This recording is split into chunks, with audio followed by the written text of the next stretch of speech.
Hi guys, it's Rach. So, like the predictable person that I am, I've been reading a lot of books recently, although I have come to like a stuck point. Usually I have a lot of books on my Kindle, and when I'm starting to run out, I go on like Amazon and I find another few books, and that kind of keeps me going. But I was on today and couldn't really find much new stuff that was catching my attention, so I'm kind of selfishly making this video so I can prompt you guys to give me some more book recommendations, because you never lead me astray. But I am going to talk to you guys about the ones that I have been reading up until this point. The first one being Room for Just a Little Bit More, which is a Cranberry Inn novel by Beth. Ehemann, I think is how you say the last name. I butcher people's names all the time, and I truly apologize for that. I think the E is probably silent. Anyway, this is a novella kind of story, or an extension, almost like you're getting like a super long epilogue, I feel like. What I really enjoyed was the way this one was written. I didn't feel like it was too short. I didn't feel like it was too long. I knew what I was expecting because it was like a 2.5 book, but it progressed the story well to a point that I wanted it to, and it was just written well, and I wanted to see more of Brody and the Twinkies.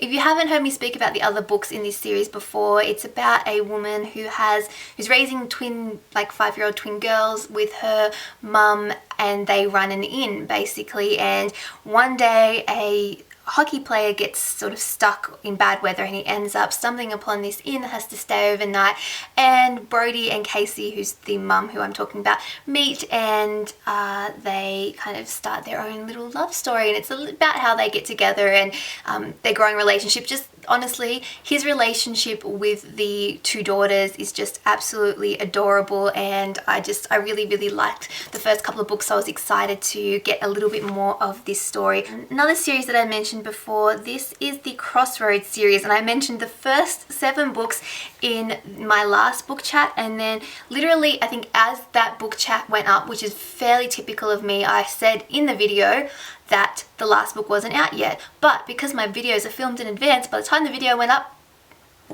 the last book was out. So this is book number 8. It is Becca and Brian's story, and it's called Fairytale Love. It's by Melanie Shawn, who I've since found out is actually like a writing duo. I think it's Melanie and Shauna, and I think they may be sisters. Don't quote me on that, but they write under the pseudonym Melanie Shawn. So there we are. Fun fact of the day for the video.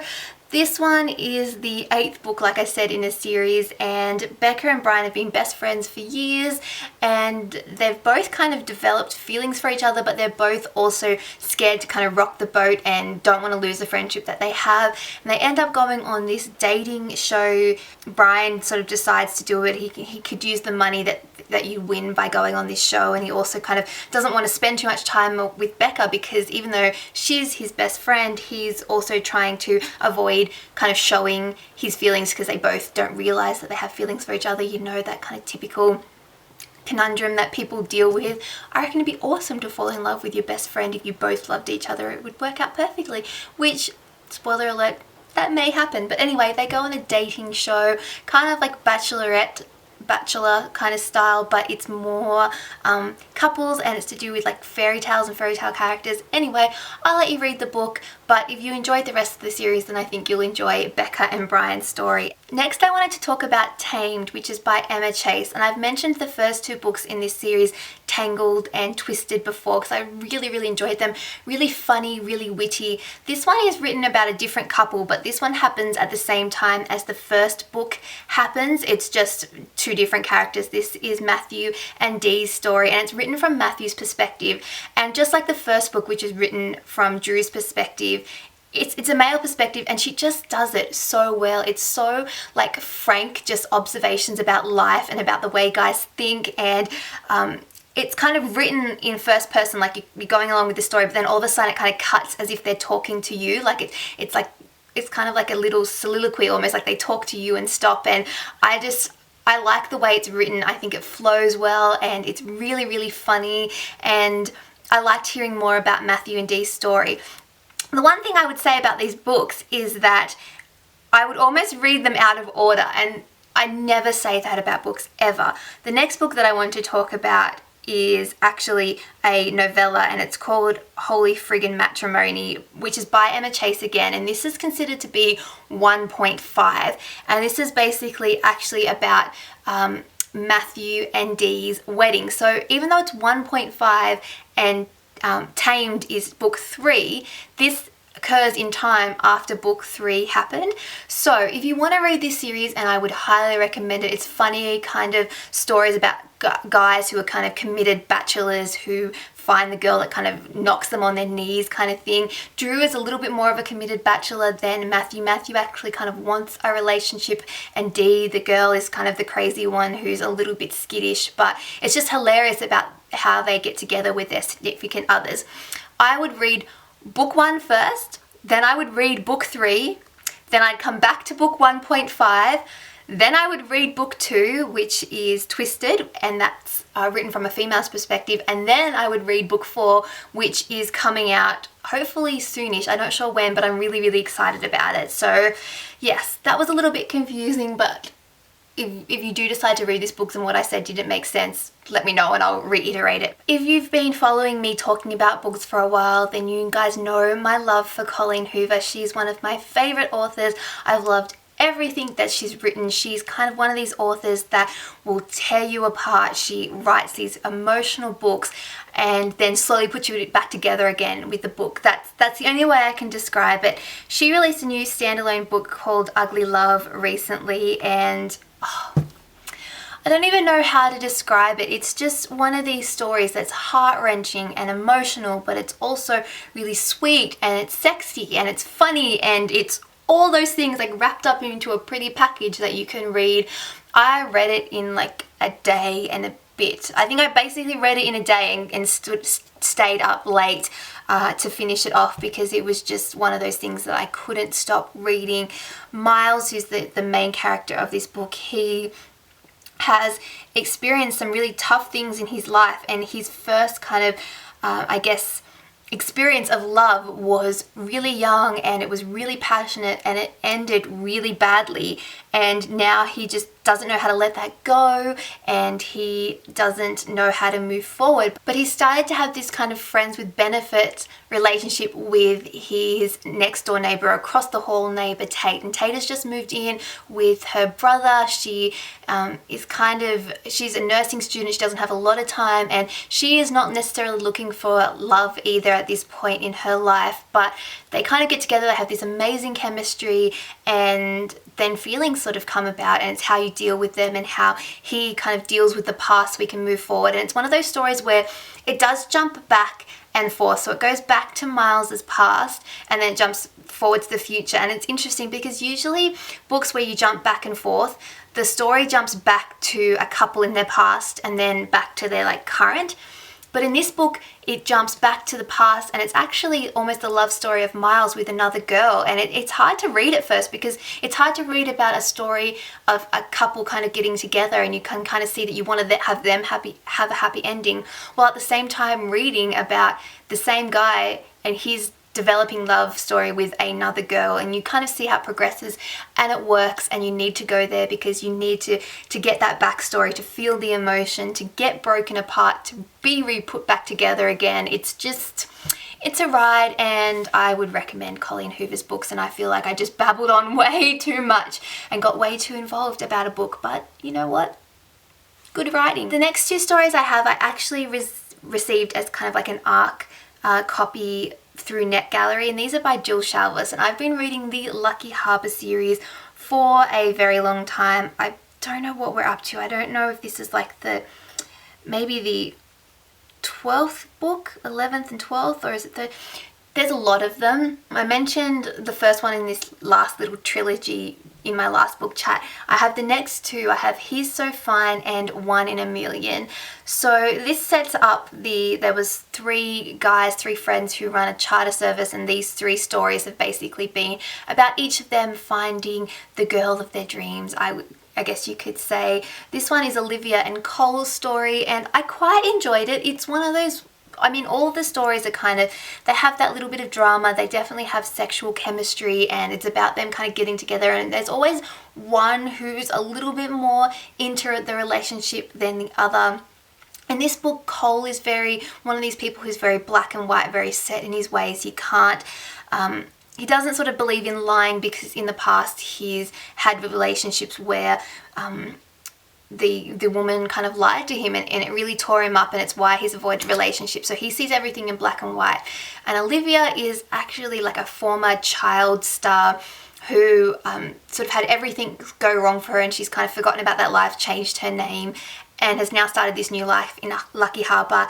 And they kind of develop this relationship, but she has never really told him fully about her past. And when it comes out, well, you can kind of see what's going to happen. All hell breaks loose, and it's about them kind of learning to sort of be together, and about him as a guy growing and changing and getting over his past and things like that. I make it sound probably slightly more dramatic than it is, but that's kind of the general gist of the story.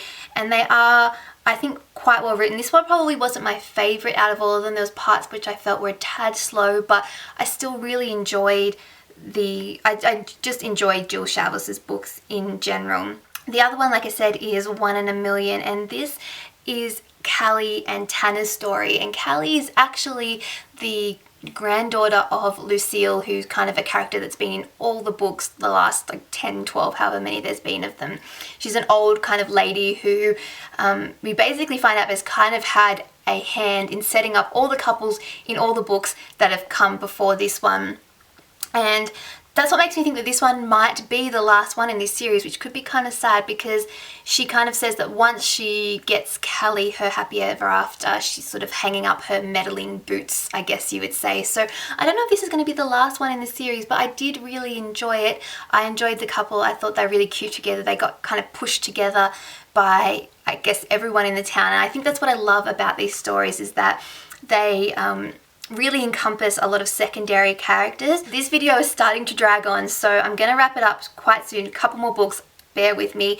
The first one is The Rocker Who Wants Me by Terri Anne Browning. I've mentioned the Rocker series before. This is the 7th book now in this series, and they're all kind of based on band members and about their kind of stories. This one is Axe and Dallas's story. Their kind of relationship has been building in the last couple of books, and now they finally get their own story.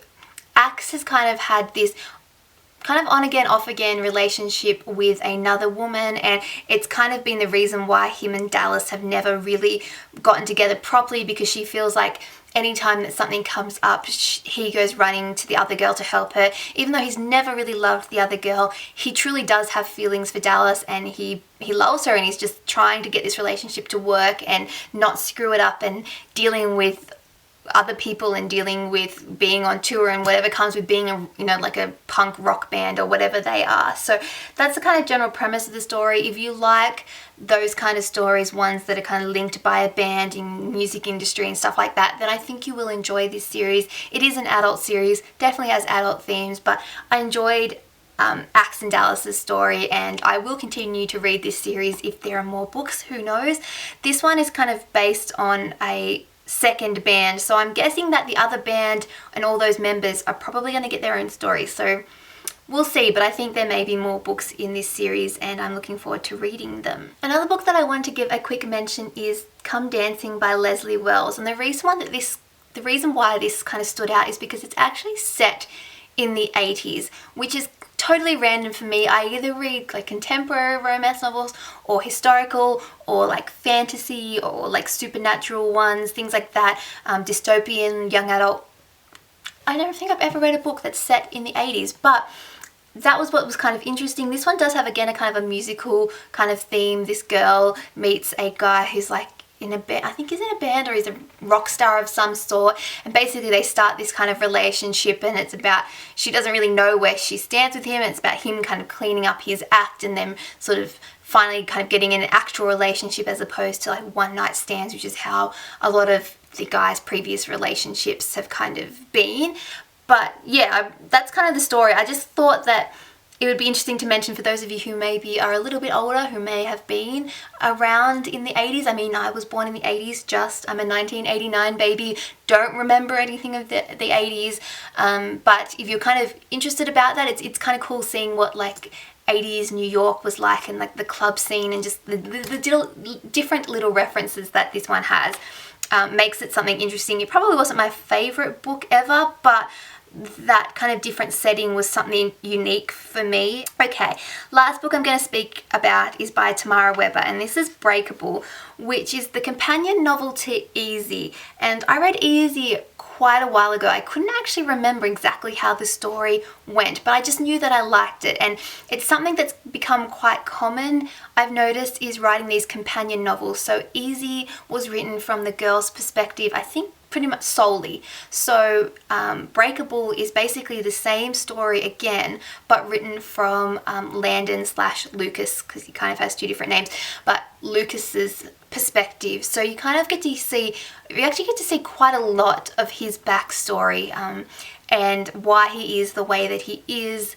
And I guess if you really enjoyed Easy, then you would enjoy hearing about this and getting to see the other side. I almost wish that I had have reread Easy, but I just kind of didn't have time. So I kind of did remember eventually what the story was about, but I think it would have been nice to read Easy and then read Breakable straight away. I don't want to give away too much of the story. It does have a lot of angst in it. It has romance and things like that, but I think it was this is a new adult kind of story, and if you enjoyed Easy, then I think you'll enjoy Breakable. That is everything, a lot, I know, and that makes it so hard sometimes for me to remember the character names and what story I'm talking about, and sometimes I worry that I'm describing a book to you and it's like the completely wrong one, and it's going to happen someday, I'm sure, but I always have all the books listed and links in the description box below, so you guys can check them out, read them, come back, let me know what you think. Like I said at the start of this video, send me your recommendations. I need new books. I need something else to read. I spend a lot of time on the train. I have no life, so I need something to entertain me. Other than that, I'm going to go. I hope you guys are all having a fantastic day, and I'll talk to you all next time. Bye!